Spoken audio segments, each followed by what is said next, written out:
I hope it isn't an imposition, Judge. Not at all. I've often wondered what is back of these grim doors. Oh, it's exactly what you'd expect. 1890. Excellent taste, inherited wealth. The faith of our forefathers. It's not always what meets the eye, gentlemen. When you see my Aunt Matilda, you'll understand why I sometimes think I live in a booby hatch. Then it's too bad. I used to walk by here with my father on the way to the cathedral when I was a kid. I remember how the carriage with green lamps stood outside. Span of chestnuts in park harness. Footman holding the bridle, lackey at the carriage door. The coachman up on the box, waiting to take the old Wall Street pirate and his 2 daughters to church. Now you can see why I'd give anything to avoid a court action. She's such a lovely old heirloom, despite her eccentricities.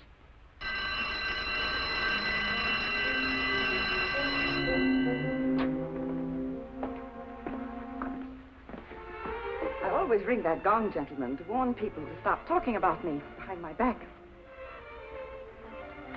Aunt Matilda, this is Judge Alston and Dr. Doremus. I expected the judge. But why the doctor? Do you wish to take my pulse? Oh, no, Miss Reed. I'm a psychiatrist. Oh, you live by your wits. That isn't an insult. I love men who live by their wits. Tea is served. Oh, no. Just a minute. My bluebirds. William? Robert?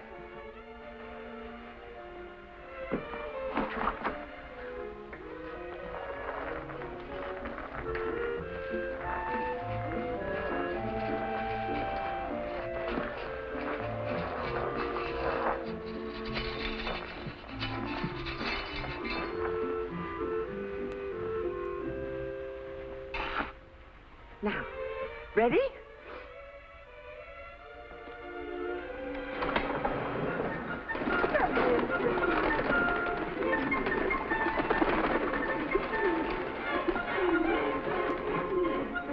And now, gentlemen, shall we have our tea?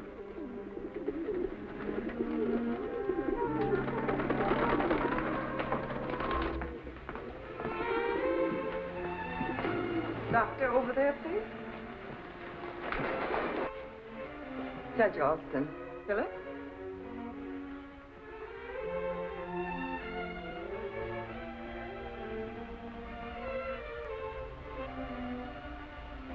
I understand, Judge Alston. Philip wishes to spare me the ordeal of a court hearing. This is purely an informal visit, Miss Reed. Nothing official, I assure you. Well, I won't let you drag me into court. I have no intention of ordering you into court. You think Judge Alston's afraid if I go to his court, I'll find out how crazy everybody else is? The judge makes sense sometimes. All right. I'll make sense. Lemon or cream? Lemon, please.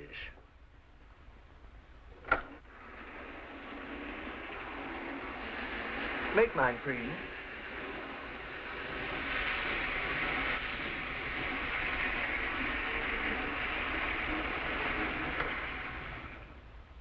Do you mind if I just have a drink, Aunt Matilda? We have no license to transport whiskey. You see, this railroad system was founded when my boys were little. Your boys? Didn't Philip tell you I have 3 sons? Oh, he told me you once adopted 3 wards. No. They were sons. Michael, Mario, and Jonathan. I suppose you're wondering about these little trains. They belong to my sons. And in the old days, up in the playroom when tea time came, we always played railroad to bring their food to them. But lately, it's been a little too much of an effort for me to play with them down on my hands and knees, so it's fun pretending that my boys are here with me at the big table. Would you say that's crazy? No one minds if you play trains, Aunt Matilda. But it's these other things. A little item of $1,675,000 in the past 9 months. She bought $500,000 worth of dead rats. I gave a great many poor children $1 apiece for catching those rats. And they gave me this medal. worth $500,000 to me. And that camp for the unhappily married, $750,000. And she only prevented one divorce, a blacksmith and his wife. I got this ring for that. Of course, it's only made out of a horseshoe nail, but it was made by a very happy blacksmith. It is worth $750,000 to me. If you want to know where the rest of the money went, there's a diploma out there in the front hall. And when I think how hard I worked to build up those income properties, that rayon plant in Canada. And the rubber plantation up the Amazon, yes. Philip has managed very well. Then why can't you settle all this amicably without a lot of dull court procedure? It'll be so simple to make Philip administrator of the entire estate. Oh, no. Philip has done well, but the bulk of my estate? Oh, no. Then whom would you trust? Any one of my 3 sons. I'd like very much to meet them. Indeed, you must. Where are they? Oh, haven't the faintest idea. She probably wouldn't even recognize them now. That's what's so pathetic, Judge Austin. Aunt Matilda adopted 3 boys, gave them every advantage that she gave me, and then when they grew up, they walked out on her. And you haven't heard from them since? They refused to sponge on me. They decided to go out in the world and make their own way. Didn't you try and stop them? I love them for it. We'll be all right, they said, so don't try to find us. But if you ever need us, we'll be there. That's the kind of men my sons are, and I respected their wishes. Now, if you were suggesting that I turn my affairs over to one of my boys... You would trust a fortune of millions to boys you once befriended, from whom you haven't heard in years? Yes, and you would, too, if you could meet them. But how can I meet them?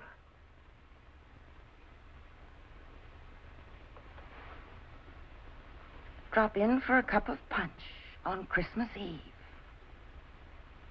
I'll have them here, right by the tree. Then you can judge for yourself. On Christmas Eve? That's the time when families are together.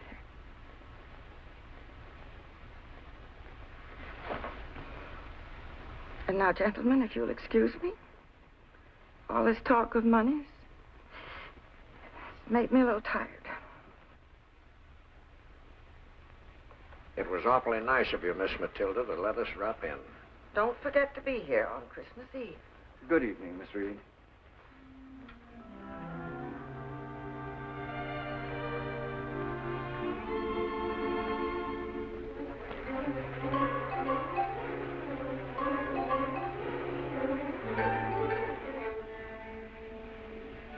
From the United and Benevolent Order of Scrub Women. $440,000. I've seen enough. She's a very interesting old lady. Admittedly, Judge, I'm no financial wizard, but proposing to bring back one of those 3... Yeah, on Christmas Eve.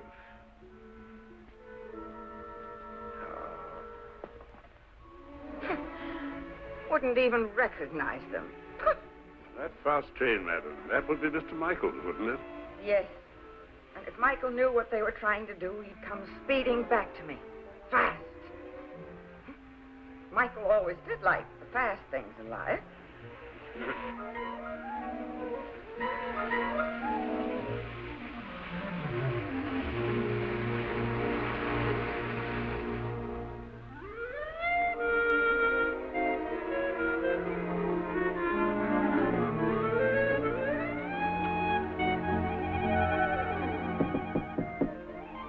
Come in. Put it over there. No. You put it over here by the love seat.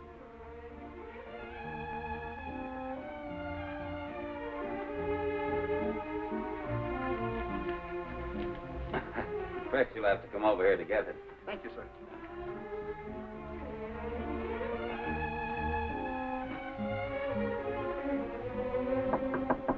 Hey. Oh, come in and get it over with.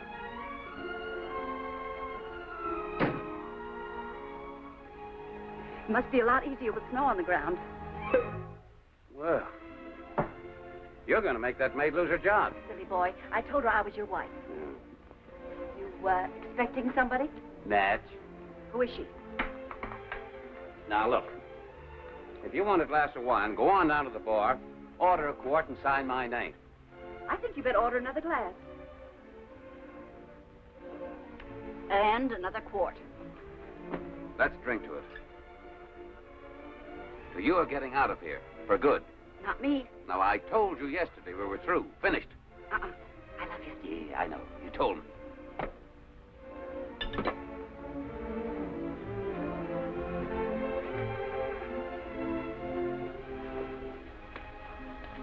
What's the matter, Dreamboat? Didn't you have your vitamins this morning?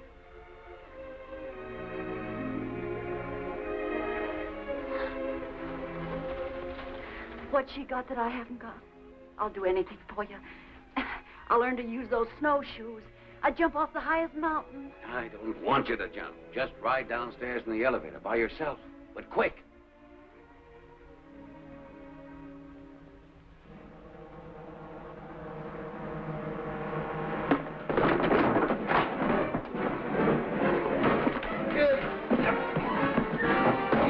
Break your arm, or are you going to put those things back, or shall I throw you out the window? Get in there.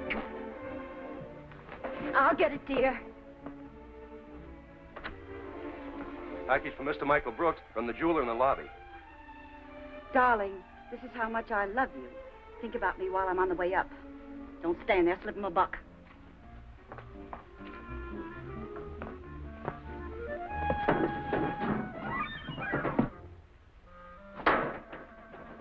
What do you suppose was in it? Here.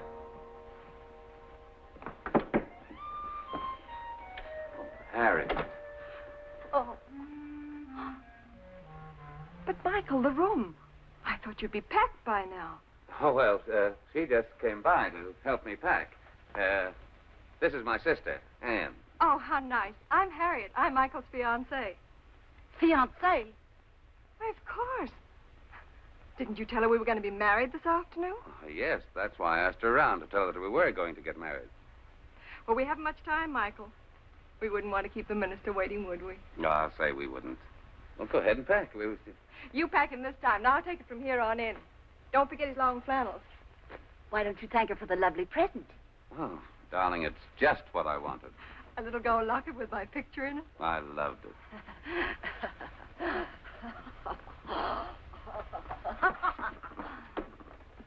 Look, you don't have to hide your relatives. I've got a few myself that we don't let out until after dark.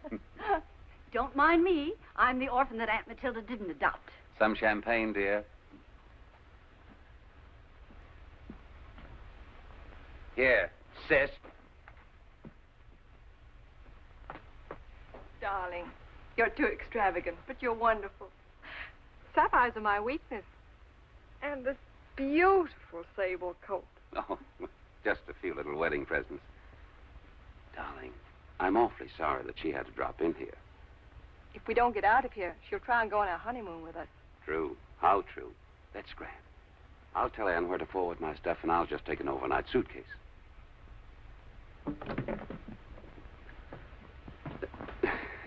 Darling, could you spare me just one moment? Yes.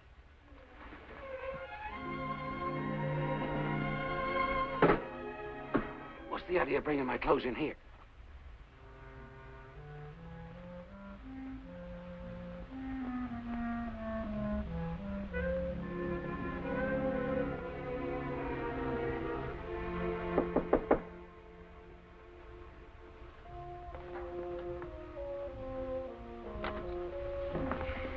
Aren't you the lady that sent me up here with this? Came sailing out the window and hit the doorman right on the head. Thank you.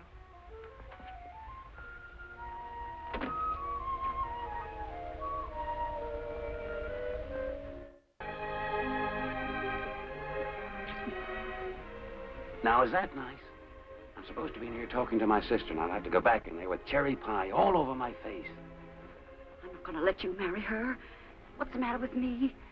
Haven't we had fun? Don't you love me? Look, sweetheart, of course I love you. But my marriage to Harriet, that's destiny. Two wealthy families.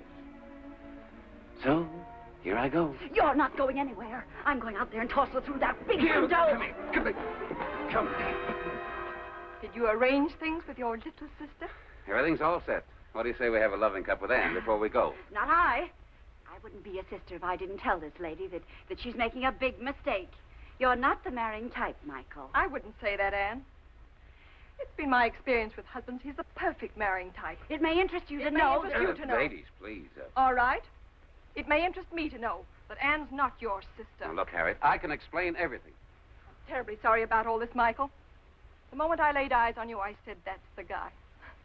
But I'm selfish enough to want you just for me. Thank you for all these beautiful presents. And take good care of your little sister.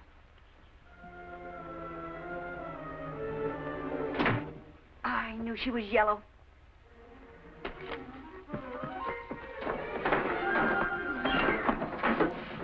I'm going to break every bone in your body. Michael, if you were just a few jumps ahead of the sheriff, I wouldn't have let that money bags get out of here honest. I would have taken the powder. If that's another rich widow, oh. Hello. Mr. Philip Hastings is calling on Mr. Brooks. Oh, tell him I can't be disturbed. He's already on his way up. Well, stop the elevator. Pull him out. I won't see him. Send us the dinner menu, please. Okay. Aren't you hungry? Maybe I'd better... No, no, you don't. You're so good at getting rid of people. Just try your hand on this bird.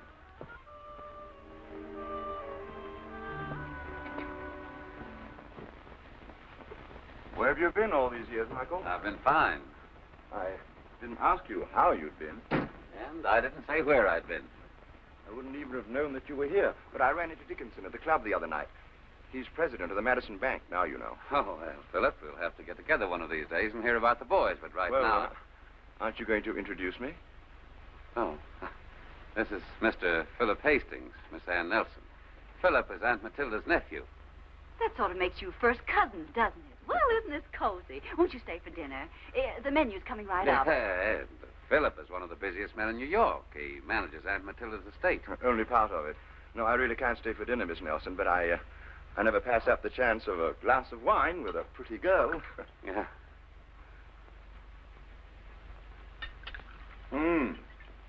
Still the best of everything, eh, Michael?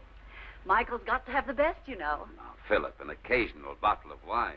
If it were only an occasional bottle of wine. But that's why I'm here, Michael. Just a chance remark that Dickinson made at the club about your bank account. Perhaps I'd better go. No, please, stay where you are.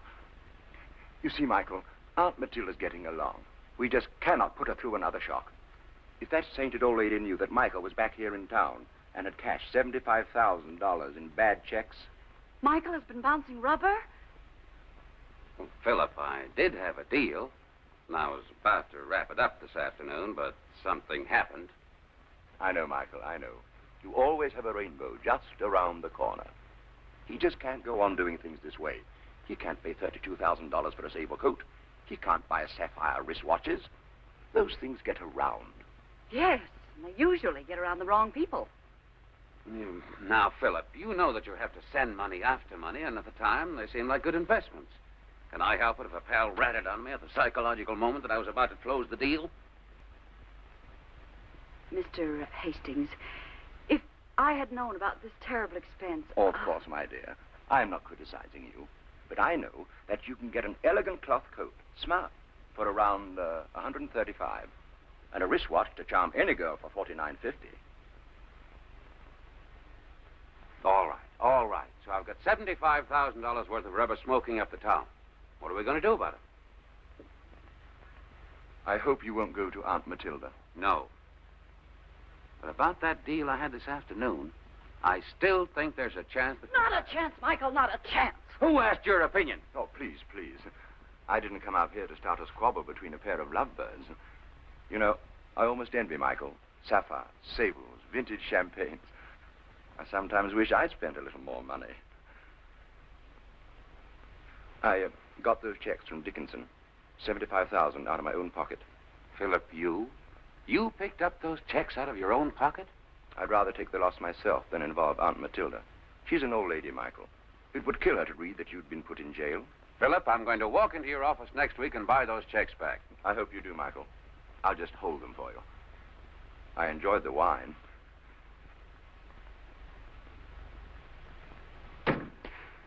$75,000 without a whimper. Hasn't it all turned out wonderful? Oh, you're crazy. Oh, Michael, I thought I was going to lose you because you're a rich man, and now you haven't got a quarter. Isn't it wonderful?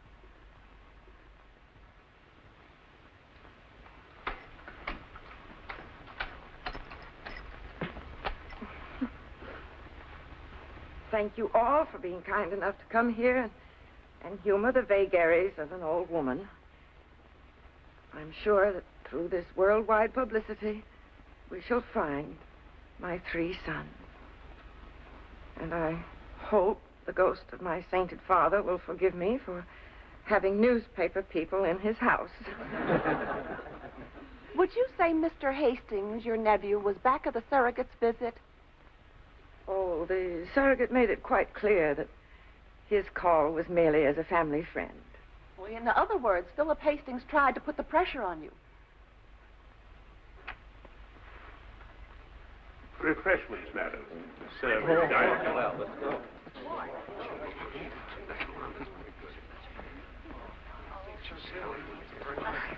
Tell me more about this nephew, Philip, and what was the surrogate's real attitude? He thinks I'm crazy.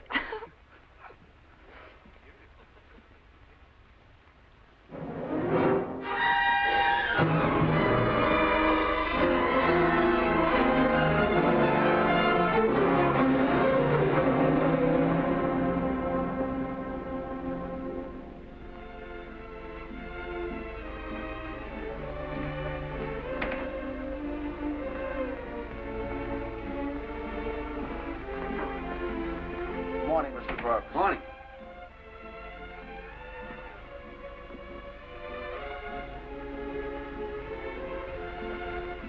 Can you imagine that? They say the old lady's crazy. The whole world's crazy. Natch.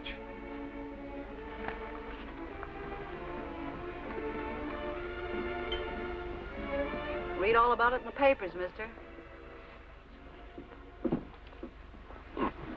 Well, did you know they were trying to put the old lady away? Imagine living in a gloomy mansion like that. I'd go nuts. Just seeing that guy Philip every day. He's probably the one that's driving her crazy. You know, Michael, it's too bad the old lady can't have a fling now and again with you. It'd do her good. Waltzing around dance floors. Philip paid off those checks out of his own pocket. He said he did it because he wanted to spare Aunt Matilda the shock at this time. You can sit there not caring if they lock her up in a padded cell. It's just my luck, carrying the torch for a man who's mean enough to see an old lady go with the booby hatch without raising a finger. Philip's managing her estate, that guy who was so sweet. So Philip shells out 75 G's because he knows they're going to try and put Aunt Matilda in the booby hatch. Who's trying to put Aunt Matilda in the booby hatch? I'm asking. Don't sit there, rob a bank. I'll help you. Get those checks back from that heel of a nephew. Don't let them think the old lady was crazy enough to raise a big grafter like you. Philip's a snake. That baby-faced chisel who buys cheap wristwatches. Suppose you do go to jail for a little while. I'll bring you a magazine. Philip paid all that dough to get a stranglehold on me. If I could only get those checks back. There's none to go to jail. Smart boy, that Philip. I don't care if we live under the Brooklyn Bridge. I don't expect people to be on the level about little things, but this. Well, don't sit there like that. Do something. Come on. We're going to call on Cousin Philip. Waiter. Waiter. Well, Mr. Brooks. Good morning. Yeah.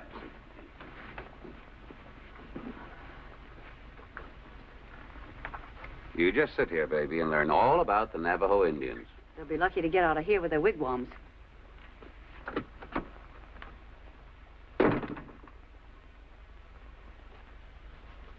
Philip, after reading the morning papers, I think I figured out your angle on those bum checks.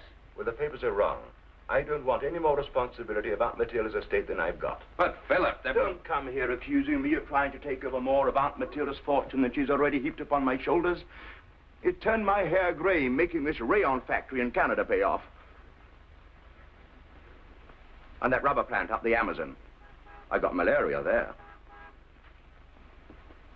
I picked up your checks only to save Aunt Matilda further shock. Well, I guess you're right, dropping me that $75,000 hint to get out of town. I don't suppose I'd make much of a showing at Aunt Matilda's hearing, especially if the surrogate got his hooks into me. Now you're getting at the heart of the thing, Michael. I dare say the further away I am, the better it will be for Aunt Matilda. But I do want to work out that debt I owe you. So, what shall it be? Canada or the Amazon? For heaven's sake, stay away from those dreadful places. But, Philip, I haven't got a button. We'll make the girl hawk the sable coat and the sapphire watch. Oh, the girl that got those. She's just water over the dam.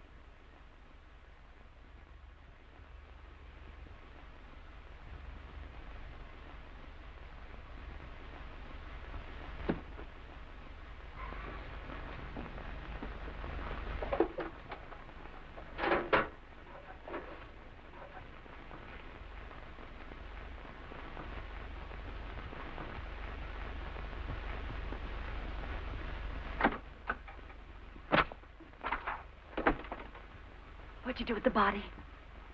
Will you marry me? Did you go in there and tap him again? And after we married, $10,000 worth of Palm Springs. Thought you were going to punch him in the nose. Horseback riding in the moonlight, winter fruit, desert sun, bingo in the lounge. Well, you finally taught me a lesson. Always glad to help a girl out. It's been nice knowing you, Michael.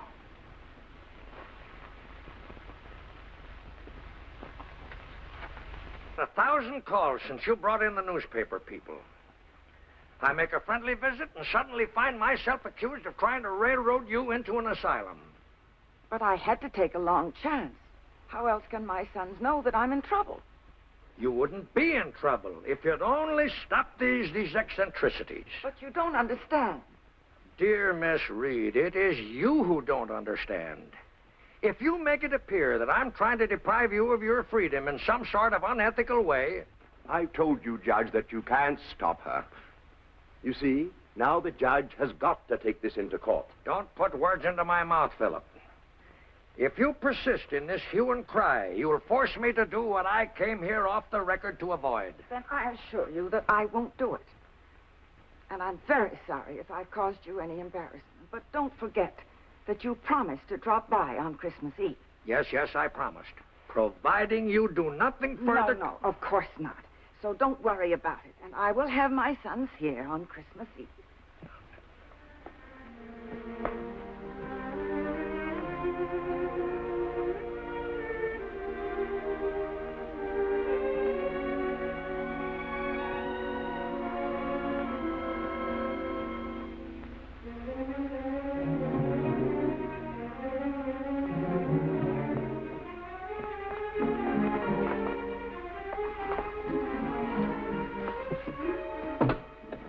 Heard it all, dear lady. That's my trade. A private peeper with a near-forever keyhole. Yes, well, pour yourself a drink and then make your report. Thanks. Got some news for you, dear lady. Good. Located your playboy. Michael's here. He's in New York. Then he'll be here Christmas Eve, I know it. Not a chance, dear lady. Some checks bounced right back in his face and he had to blow town. Checks? Bounced? Yeah, bad checks. Just when he had a deal all set to marry a lady by the name of Harriet Rhodes. Harriet Rhodes. All the money in the world wouldn't make Michael marry that money bag. Oh. Well, he could have done with some of her money before he disappeared. Michael was never a bad boy.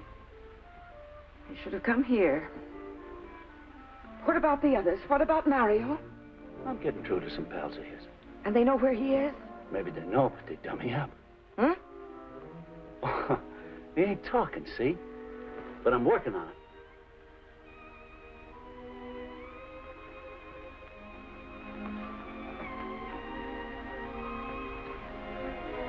Maybe he's so far away, hasn't heard about me.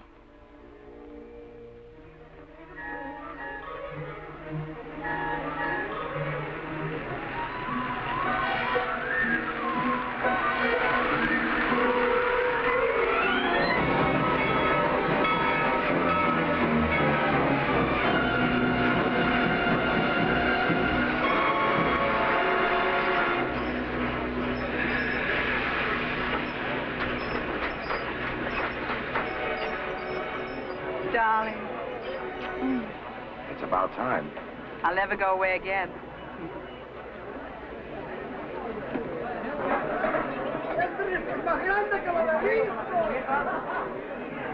Señor Mario! Gracias, gracias! Mira, mamá, mira! Oh, qué bueno. It wasn't any fun without you there. I thought you loved the mountains. I thought so, too. But in the mountains, I loved only you.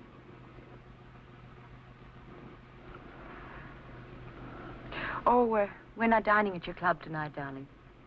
I thought it'd be nicer at my little house. Just the two of us. I've got to stop by my place first. Then I go with you. You see, I'm not going to let you out of my sight.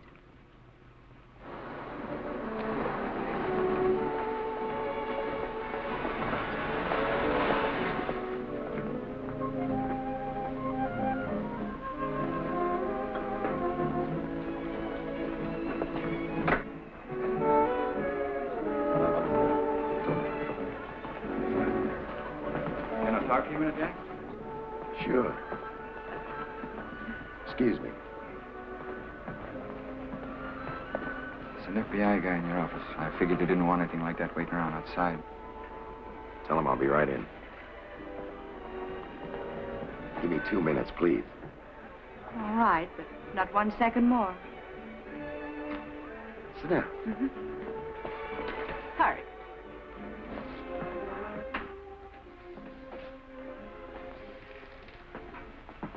Sorry he didn't offer you a drink. Thanks, he did. But I never drink when I'm working.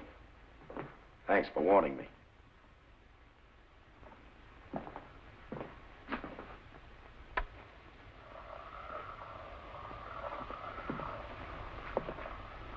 Be glad to give you a record of anything I say to an FBI man. Look, fella, you're not my pigeon.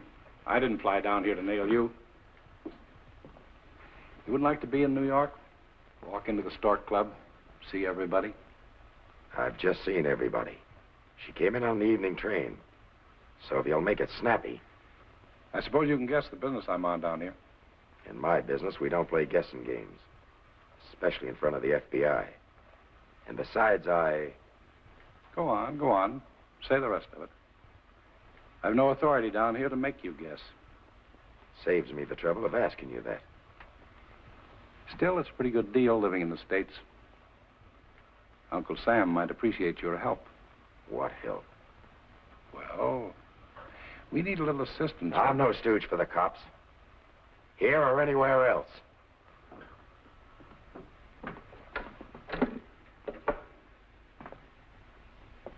This is a swell country. I'll be glad to introduce you to the Minister of Police.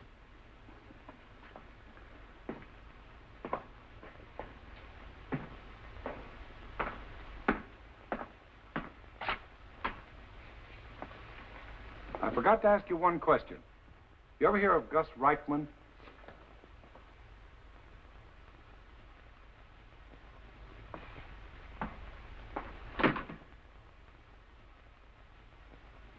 That's his picture. I never saw the guy before. Back in Nuremberg, there's a piece of rope waiting for that lug.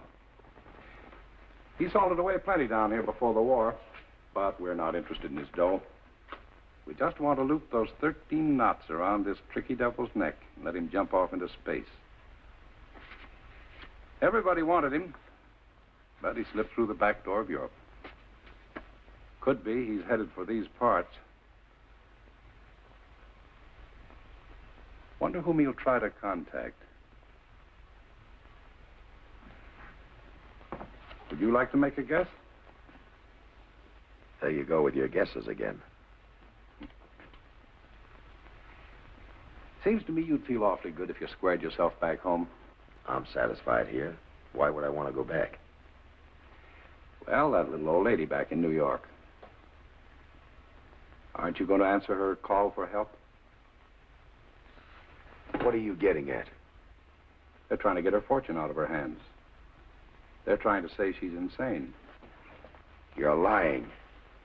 Why don't you read the New York papers?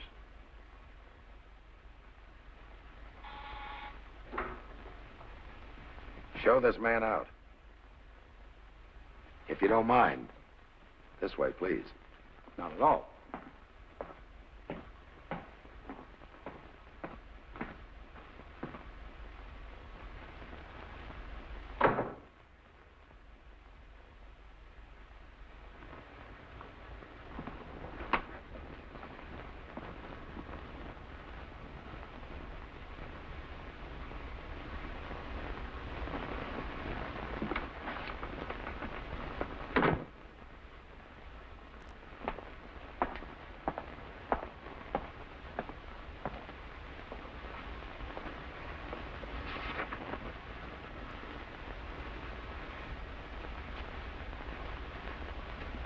If you're thinking about going back, they'll pick you up on that old raft and you spend the next 20 years in the jug sewing mail bags. You won't be much help to the old lady. Have you been gabbing with that guy? Not me. I just happened to overhear what you're talking about. Look, boss, down here, you're an important guy. Well, look at the setup you got.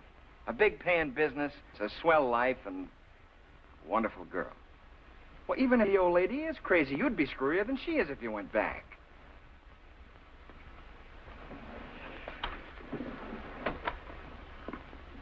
Make a reservation for me on the 8 o'clock plane in the morning. I'm going to the States. But, boss, And get in touch with the manager of the Castle Omida.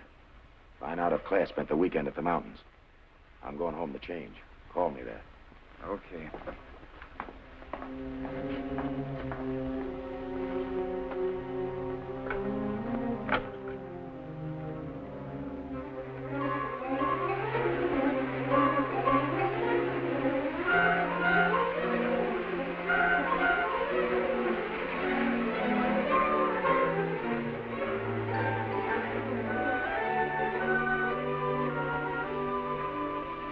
Have you any idea how many toy trains are wrecked by fathers on Christmas Day? How difficult it is to work a railroad system if one is over 10 years old. Yeah. You see, one has to stay young. I guess I'm getting too old, Miss Reed. Yes, well, pour yourself a drink and make your report. I'll take it a little later, if you don't mind. I got the dope here on your boy Mario.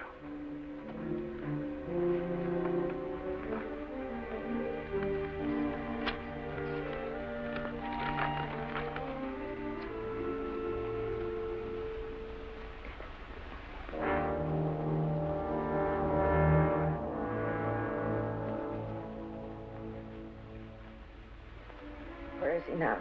S.A., dear lady. South America. He's a lamster. Got a 20-year rap if he comes back to God's country. Can't you talk English? Well, our friend Mario, he stepped into a deal that was strictly from Limburger. You understand, he was in trouble about a certain deal, and, well, he got hot-tempered. Yes, Mario was always hot-tempered. Take my advice, sir, lady. You'd be better off if Michael or Mario never come back. And who asked you for your advice, pray? Sorry. I pay you to get information, not to interpret it. Now, don't tell me you can't find Jonathan. A man like Jonathan doesn't just vanish into thin air. Hire 1,000 detectives if you need them to help you, but find him. Yeah. You're a mutter, all right. If even one of them comes back, you'd be the... I don't care if Michael is ashamed to come back, or what Mario's past has been. And wherever Jonathan is, you must find him.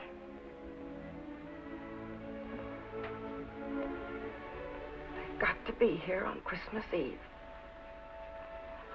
They're my boys when they need me.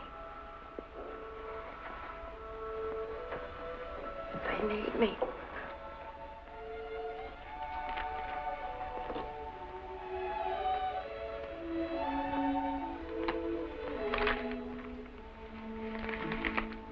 Marin.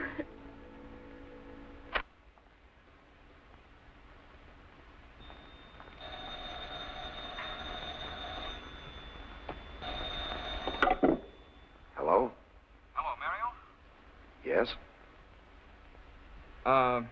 Say, I had a kind of a tough time getting hold of the manager of that mountain place, but well, he says, Claire wasn't up there over the weekend. You're sure? Well, that's what the guy said. That's all I know. Okay.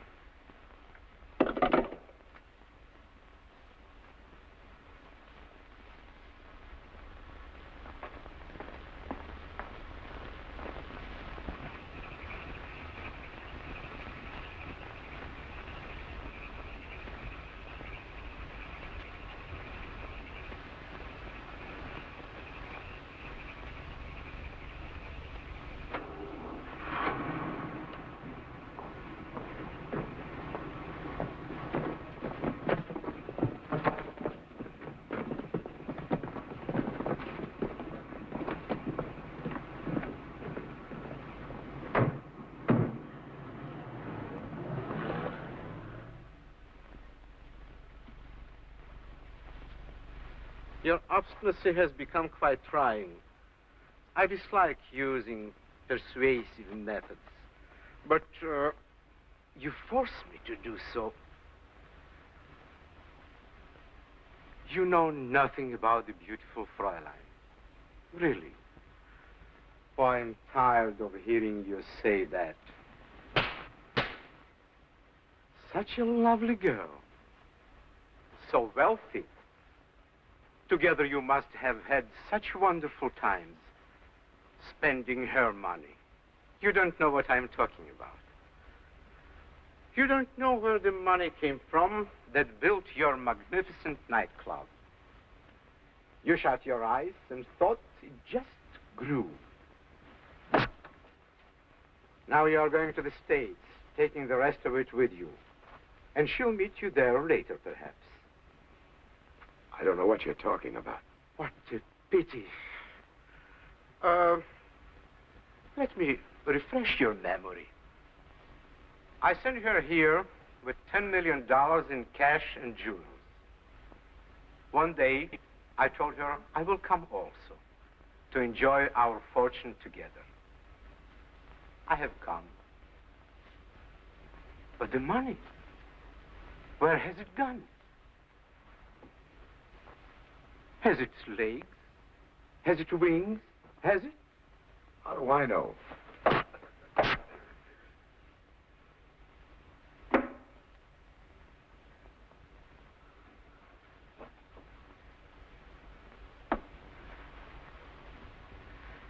Now, let's start afresh.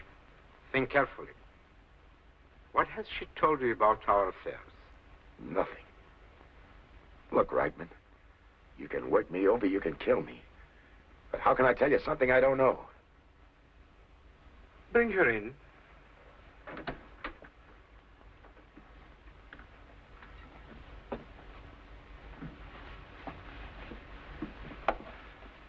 It was very nice of you to come, Fräulein. May I introduce you to... Mario. Oh, but of course. I had almost forgotten that you knew each other. What is this? I'm on my way to your house to find out why you left the office, and his strong-arm men picked me up. What's the score? You animal.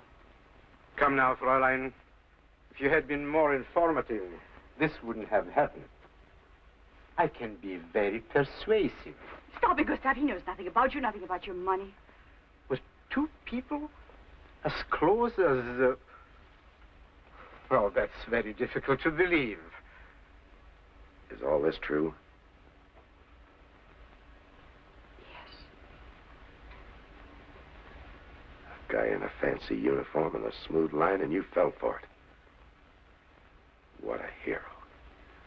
Well, if that's what you want, you can have it. Leave him alone, Gustav. I'll tell you about the money. Oh, so? Now we're beginning to get somewhere. Oh, darling, I was a fool. I didn't realize how rotten they were, how rotten he was. When I came to my senses, I swore the money would never get back to him. I told him so tonight. I'm not interested in your sentiments, Fräulein. Gustav, I'll make a bargain with you. If you'll let him go, I'll tell you where the money is. Now you are sensible, my Liebchen. Do you promise? Why not? He's no longer important. Well? It's in a bank in Saint-Julie. Saint-Julie? Yes. Now, please cut him loose. Oh, you are too impulsive. A charming trait, but impractical. First, I must have proof of what you say. This is the key to the strong box. It's in the wardrobe at my house. You'll find the bank receipt there. Now cut him loose, please. First, I must see the receipt. You heard the lady. Hurry. You mean Mario must wait until that man returns? Mario must wait. Don't let him kid you.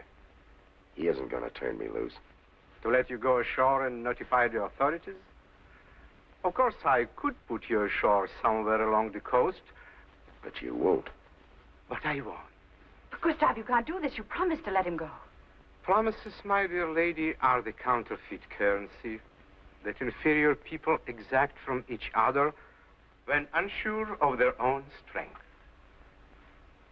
Sit down. Tell the engineer to warm up the engines. You mean you're sailing? As soon as my man returns with your bank receipt. You sure walked into that one. Did I? Well, we'll settle this right now. You never had any intention of letting him go, did you? The sea is a wide place, and it has no tongue. As for you, after you have turned my money back to me, perhaps. Well, you won't find it that easy. Because I promised to tell you only where your money is, not who's going to get it. Where is to get it then? The American occupation authorities in Berlin.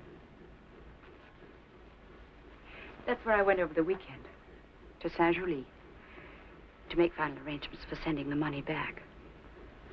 I knew when he found out about it, my life would be worthless, but I tried to save you.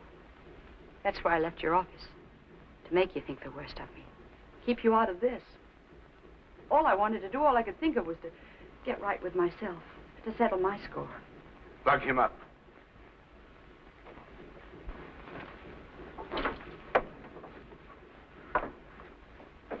Oh, yes, you are worrying about the charming Fräulein Claire.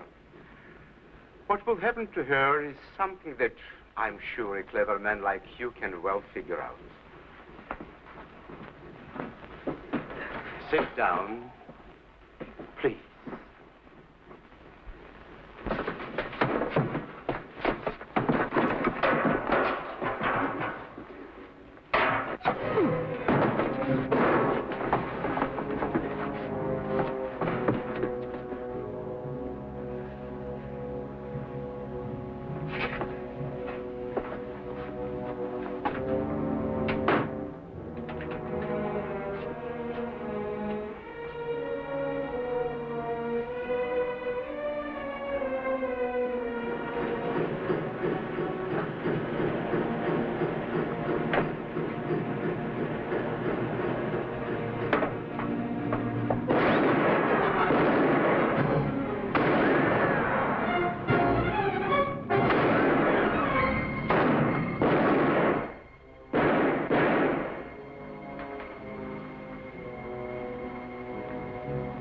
The engines are stopping.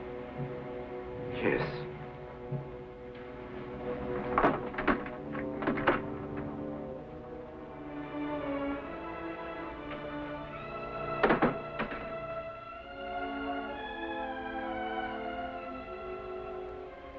Your friend is versatile, Fräulein.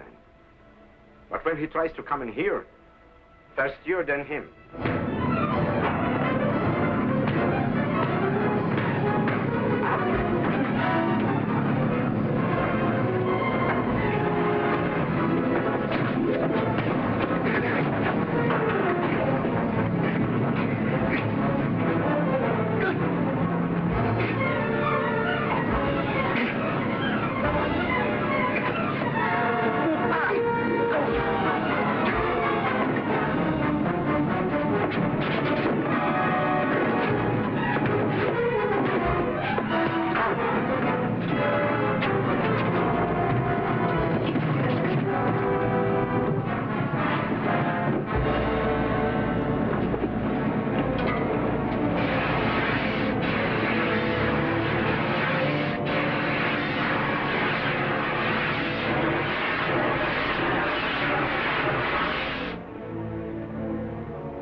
If the Germans have a fault, it is that sometimes perhaps they underestimate their enemies.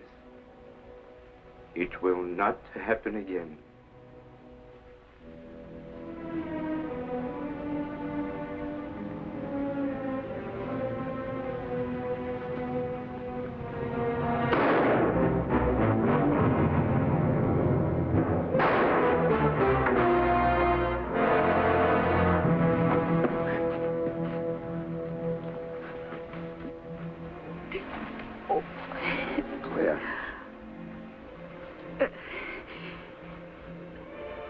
Darling, have I made myself right with you? Have I? You bet you have. Oh, I'm so glad. Darling, hold me closer. Mario, I love you. Claire.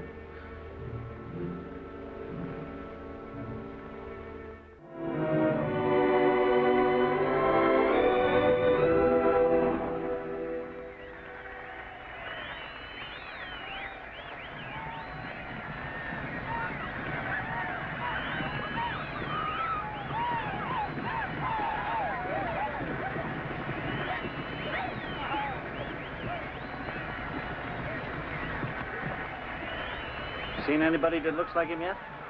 No. Not even remotely like Jonathan. There's more film, Miss Reed. Maybe one of them be your little buckaroo.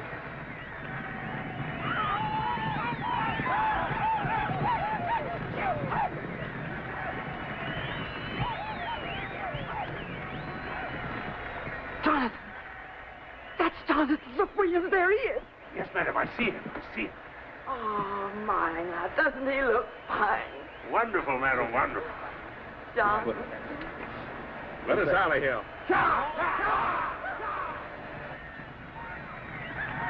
Stay on him, Jonathan. Ride him, cowboy. Ride him, Jonathan. That's the...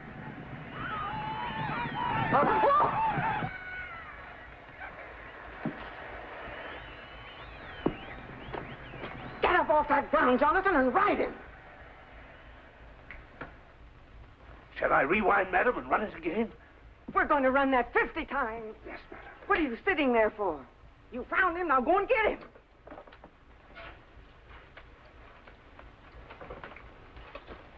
Hurry up, Williams, hurry up. I'm rewinding it as fast as I can, madam.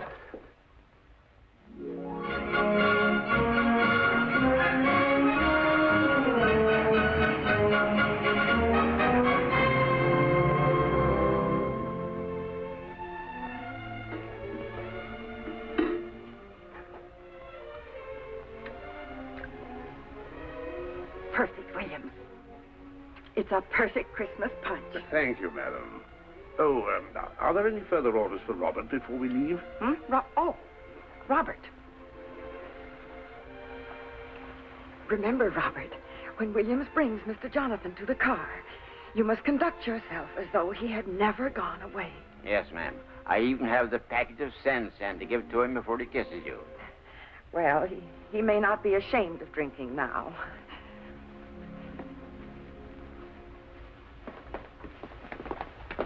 What are you up to? We are meeting Mr. Jonathan, sir, at Grand Central Station. Judge Alston, a very Merry Christmas to you. Bless my soul, what a Christmas Eve. My chauffeur has gone to the station to meet my son, Jonathan.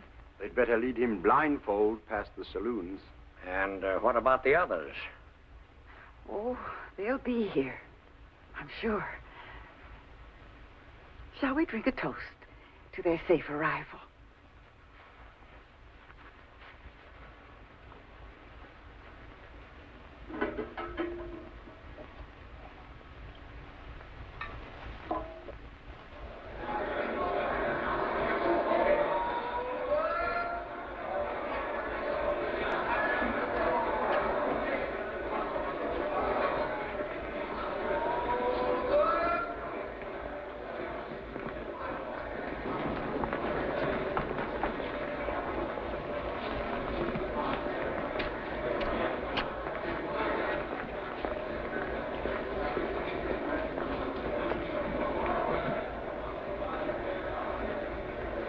Why, it's old Bill himself. Mr. Jonathan.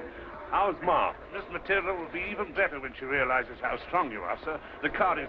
Robert still driving? He insisted upon coming this afternoon, sir, in your honor. Oh, then let's get him and have a little snort in his honor. Robert has to stay with the car, sir. Then we'll take him his share in a paper cup. Come on.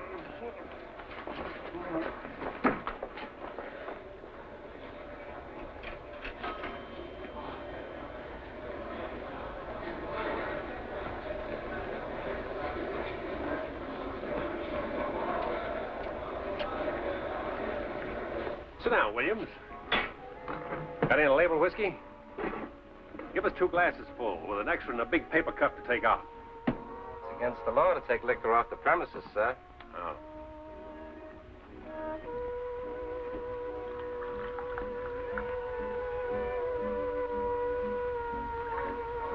Hold on there, stranger. Keep pouring.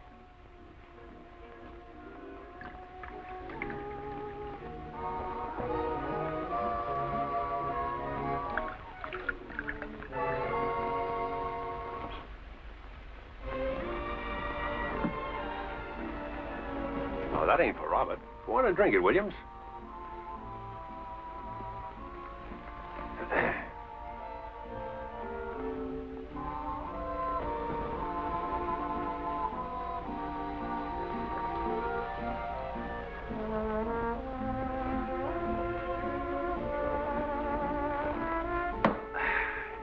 Need a little help?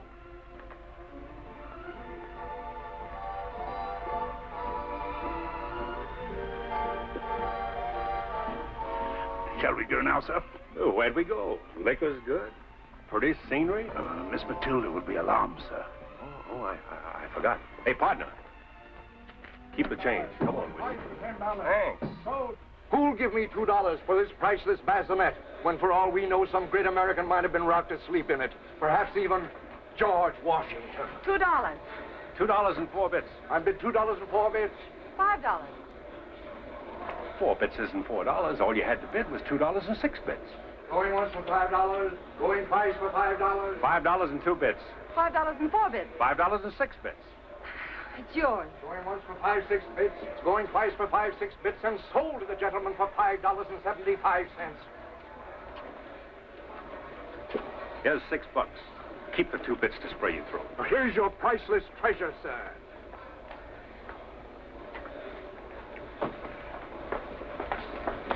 What's your hurry, ma'am? I want to give you this rockabye thing. Why, sure. I only spoke up, I did, to keep someone else from rushing away from you at a higher price.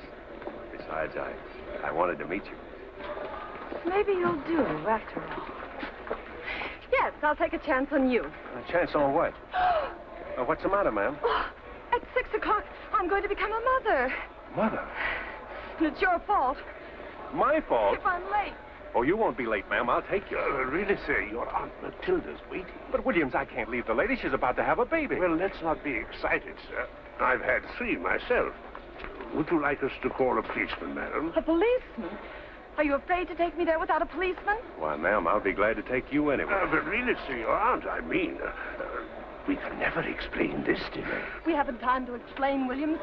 I've got to get going. Yes, we've got to get going. Quick, Williams, the car. Where do you wish to go? 128 West Meredith Street. 128 West Meredith Street. Tell him to hurry. I've always heard it ain't best to drive fast under these conditions. It's all set for 6 o'clock. And where I come from, they don't go by the clock. They just sort of, take you by surprise, natural-like. I know. But stick with me, cowboy. This is something special. Oh, sure. You know, you kind of had me wondering at first, but I guess I know now why you were so anxious to get that cradle. Won't you please take it from me as a gift to the little fellow? Look, can't you make them hurry? I simply must be there on time, or I'll... Yes, ma'am. Put the spurs to him, Robert.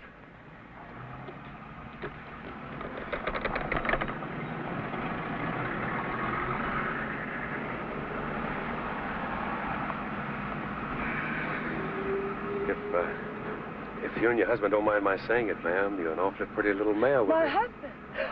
Oh, yes, my husband. Thanks, stranger. You're kind of pretty yourself. Maybe the fresh air will give you a little extra time.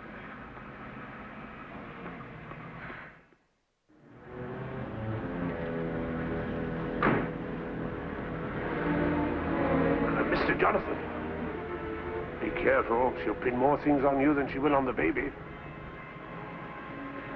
Now, look, lady, Please, not right here on the sidewalk.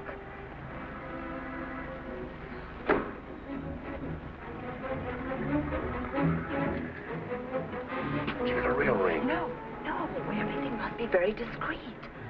It's quite an illegal proposition. Maybe I've gone as far as I should go. Are you going to abandon me now after things have gone this far? Well, Yes. Can I have a baby now and take it away with me? I've heard of Indian squaws doing that, but Who sent you? does it make any difference? Please forgive him, prospective father. Highly nervous. Hadn't we better get inside?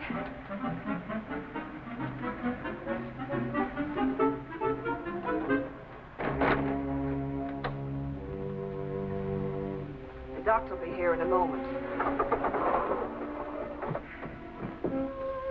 I think you'd better relax on this couch.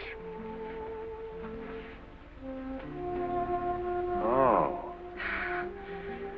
Isn't it going to be wonderful? Papa?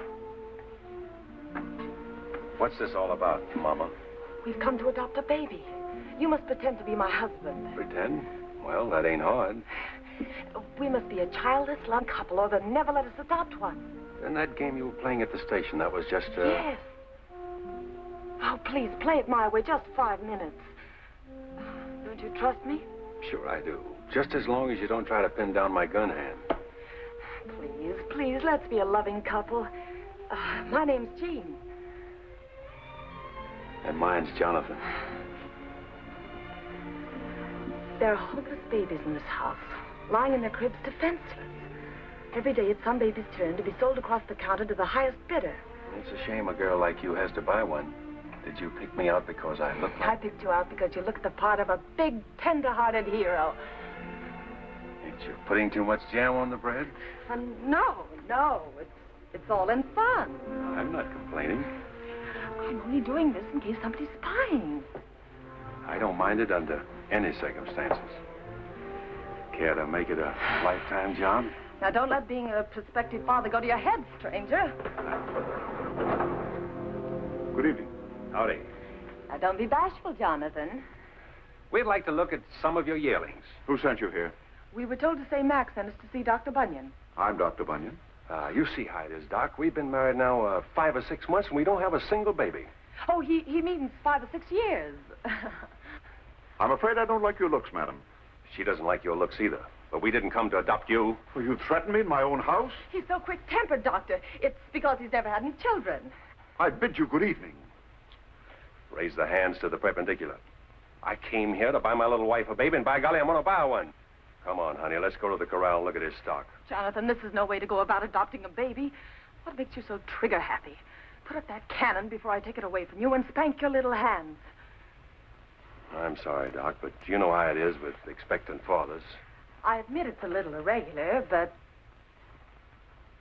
we're prepared to make it worth your while. 100 white-faced heifers for one little pink-faced calf. Well, right now we have only 3 baby girls up for adoption.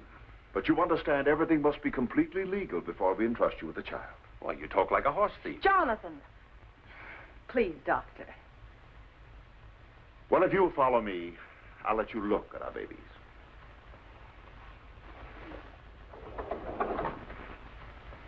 Oh, Jonathan. Why, hello, Blue Eyes. What happened to your hair?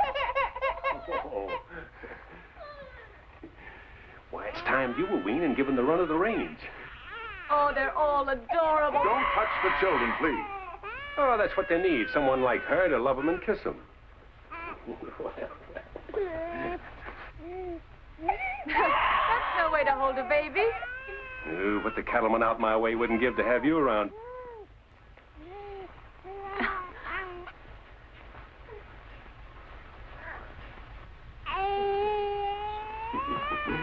Any reduction if I take the whole herd right here at the railhead? You can't even take one without the proper adoption papers. Well, I haven't seen any brand on them. Where's your bill of sale? Oh, I told you not to mind him, Doctor. He's frustrated. If we pay the adoption costs and leave money to cover expenses for the necessary steps you have to take... Don't get me wrong, sir. I feel sure that this lady is an investigator for a busybody humane society, that she brought you along as a stooge. Out of respect for this man's sincerity, his obvious wholesomeness, you're both free to go before I call the police. Is what he says true? Are you working for the police? Well, in a way I am. Can you prove it? Here's a fire pass, a police card, and the rest of my credentials.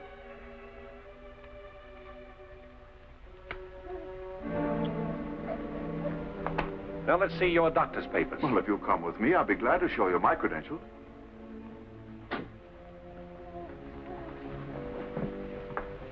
This way, sir.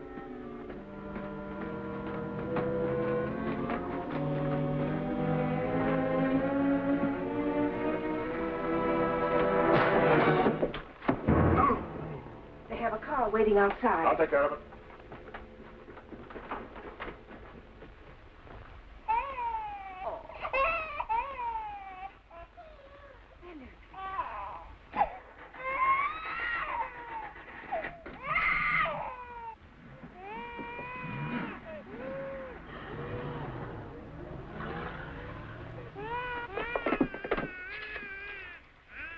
Operator, get me the police.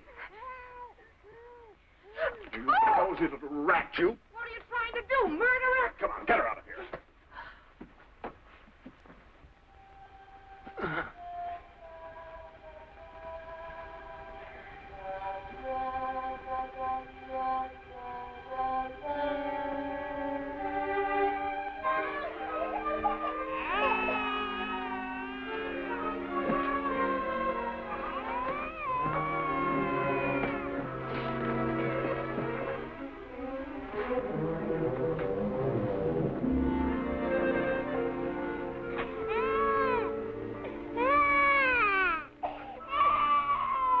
What's the matter, kids? Now, Brown Eyes, take it easy. Everything's going to be fine. Fine.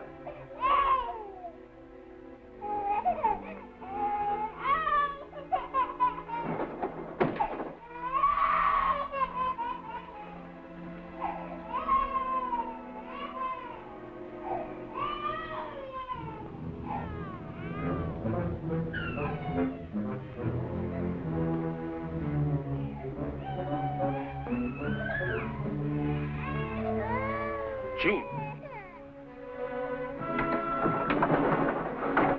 Gene. Gene.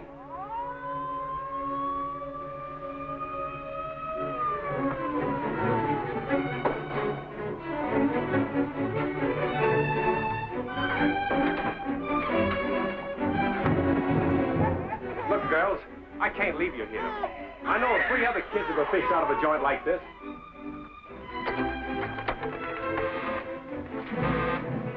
What do you say we all stick together?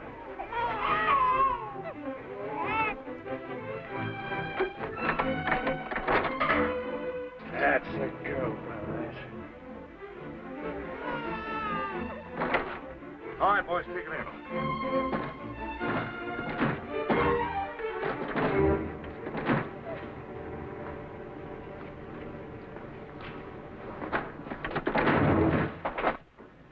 Why, Williams, that preposterous doctor, sir, tried to sell us a load of clams. Oh. So we had to leave, Mr. Jonathan. Then we took the liberty of proceeding on the assumption that you would be leaving by the back way. Ah, good work, Williams. What have you in the basket, sir? Babies, Williams, babies. In the plural? I've suddenly become the father of 3 children. Take a look upstairs, Paul.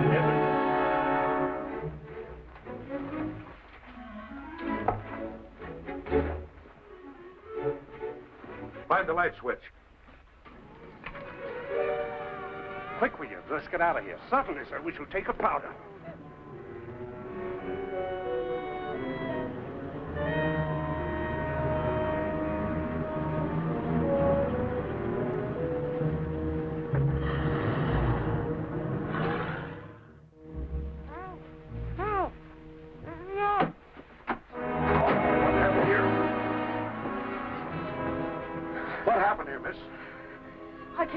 investigate a baby racket. All on your own? Has someone looked after the babies? You're the only baby around here. We found these two running down the street, Sergeant. We thought you might want to talk to them. That heel. That cheap heel stole my babies.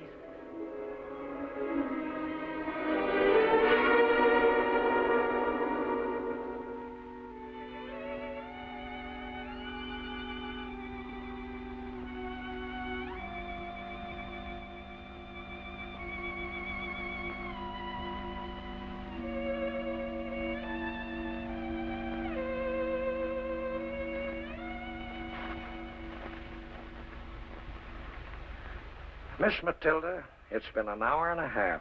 My grandchildren will never forgive me if I don't help them trim the tree.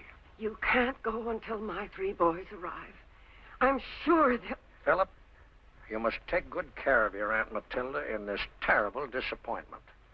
And sometime after the holidays, why, we'll, Jonathan.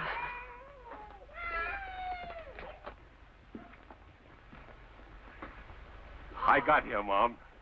Oh, Jonathan. Oh, that's nothing, Mom. I just cut myself while shaving. Oh, there's just no knowing what my boy's been through to get here. Look, Mom, let's don't stand here on the sidewalk. Let's go into the saloon. A real Merry Christmas to you. Same to you, Philip. Since I have an absorbing interest in this youngster, will someone tell me what I'm to do with it next? Oh, let me have it. So what do you think of a family? All girls. Wonderful, Jonathan. Wonderful. Edith. Yes, ma'am. Oh, the darling. Robert, you'll have to go to the drugstore and get some formula and lots of nursing bottles right away. Oh, sweetheart. And then, Edith, you sterilize those bottles thoroughly. We'll put them right to bed upstairs in the old nursery.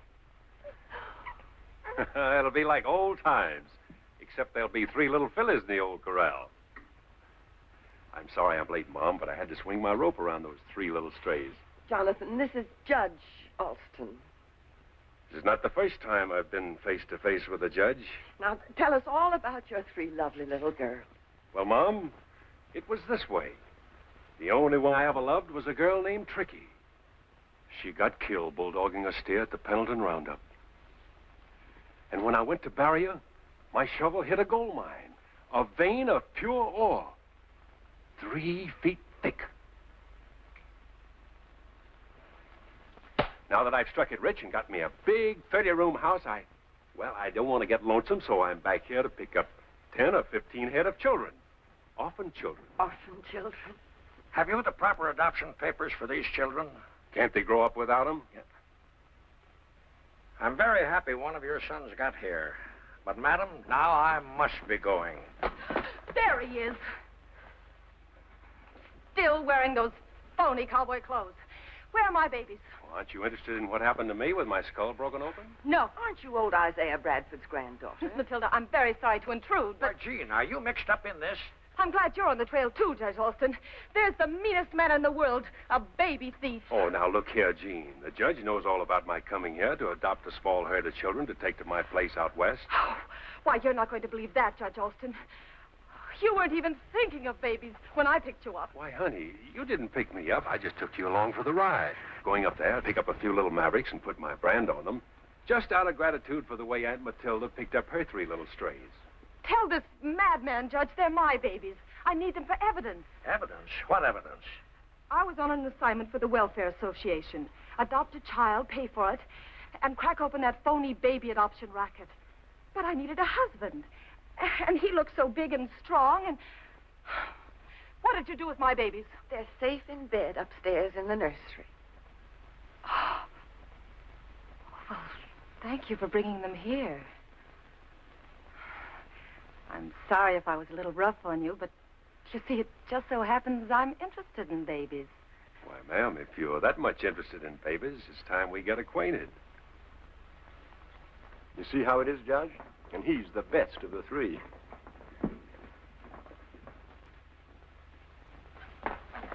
Now, look, miss, you've got to make up your mind. I have. But the babies, what about the babies? The whole thing is in Judge Olson's hands now, Sergeant. They're nuts. Just plain nuts. I beg your pardon?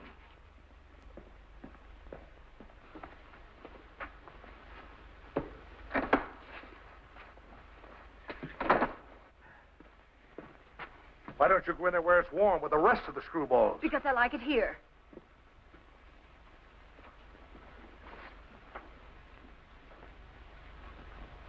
I've been waiting to see if you'd show up, you bingo player. Now, Anne, not in front of Aunt Matilda's house. Aunt Matilda, haven't you done enough damage? If you go in there now, you'll ruin that old lady. Besides, they'll throw the book at you. Well, book or no book, it's Christmas Eve. If you go in there, I'll tear you to pieces. All right, tear me to pieces. But in here, where it's warm. Mr. Michael. I'm very sorry, but I can't wait any longer. But you've only seen one of my boys, and you promised to meet all three of them. But, madam... Michael. It's Michael. Oh. I hope you don't mind my muscling in. Oh. Michael. Judge Alston, this is Michael, my second son. Oh, sorry I'm late, sir. Merry Christmas, Philip. I didn't think you'd have the nerve. And you, my dear? I'm Ann Nelson. I came here because... Because Anne is my fiancée. Fiancé? Yes, I asked her to marry me in Philip's office. And very good stock, too. We need new blood in the family. Philip, you didn't tell me you'd seen Michael. I didn't want to break your heart, Aunt Matilda. He bilked me out of 10,000 cash, besides floating $75,000 worth of rubber. Yeah, and speaking of rubber, have you still got that factory 3,000 miles up the Amazon and that rayon plant in Canada? You know, I spent $10,000 trying to find those. Philip, you should be ashamed stealing money from Aunt Matilda. Dreamboat! Michael, I want you to stop it.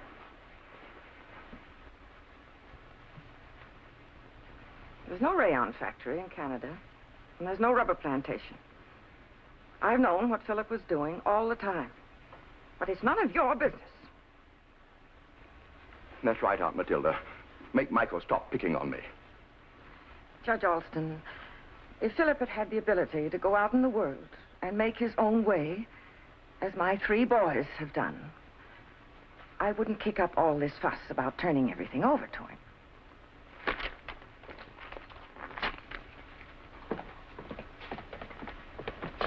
Mike. Johnny. Gee, I'm glad you made it. And look what I collected on the way. This is my son, Michael. Oh, how do you do? Miss Nelson, Miss Bradley. Well, you're just a baby. Oh, we have 3 children upstairs. Listen. Listen.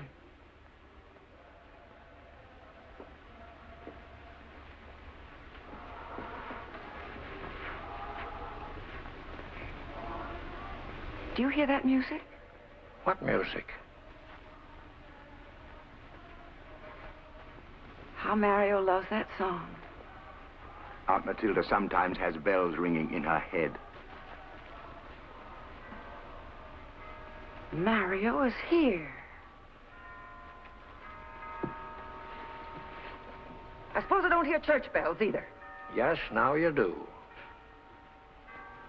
I'll go meet Mario myself. I'm beginning to think you all need guardians.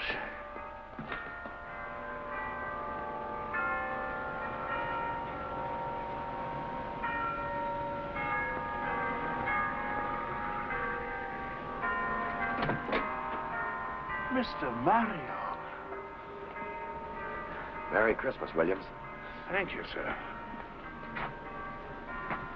I figured you'd head straight for here. You took an awful chance, Mario. Let's go.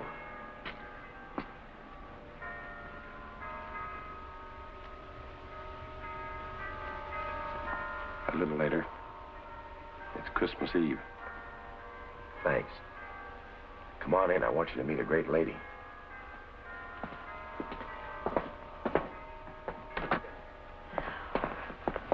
How are you, beautiful? You came here. You came to me in spite of all the obstacles. Let me look at you. How are you, darling Mario? I couldn't be better. How are you? That's the thing. Fine. Just fine. I'm Joe Bland, Miss Reed. My partner wanted me to meet you. But we have to leave for Washington tonight. It was very good of you to come, Mr. Bland. Won't you please join us? Thank you. I didn't think he'd dare.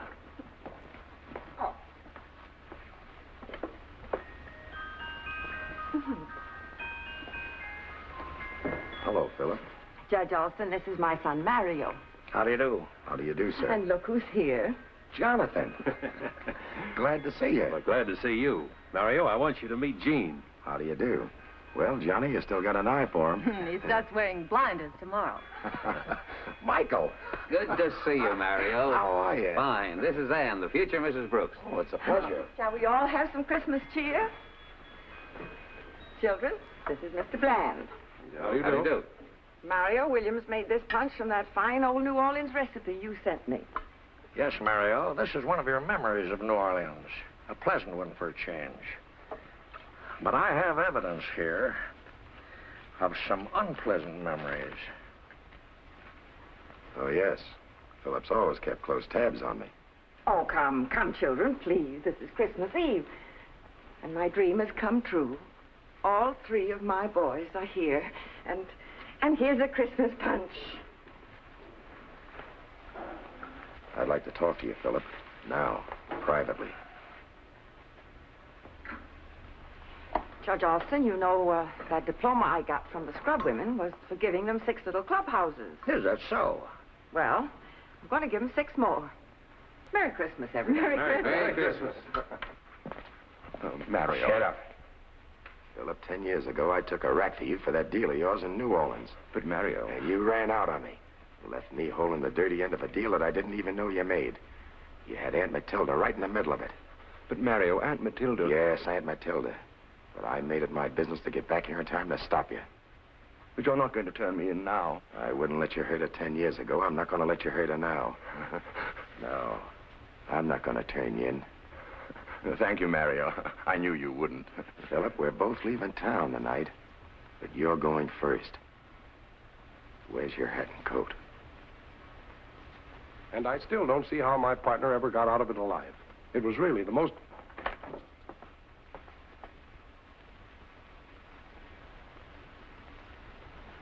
Sorry, Mother, but Philip was called away unexpectedly.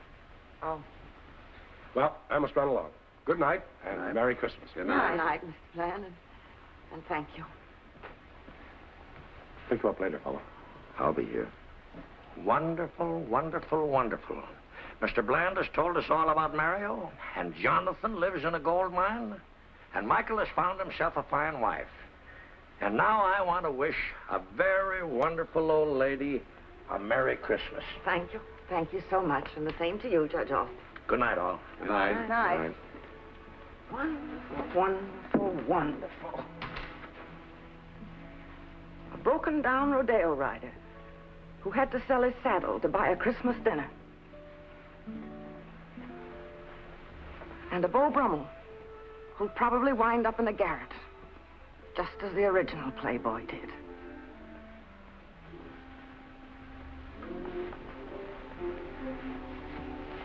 And a very important man from South America, on his way to Washington to close the biggest deal in his life.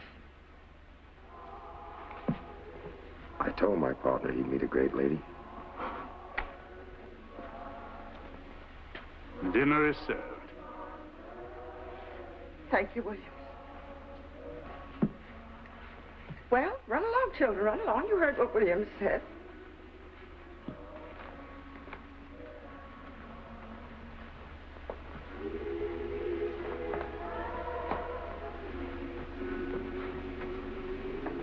I know now, Mario, that you covered up for Philip in New Orleans.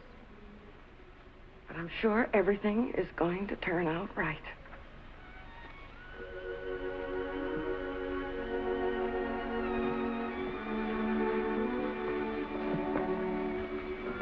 Mario, dear, and children, a toast. Merry Christmas to my son, to my daughters, to my grandchildren. A Merry Christmas to all.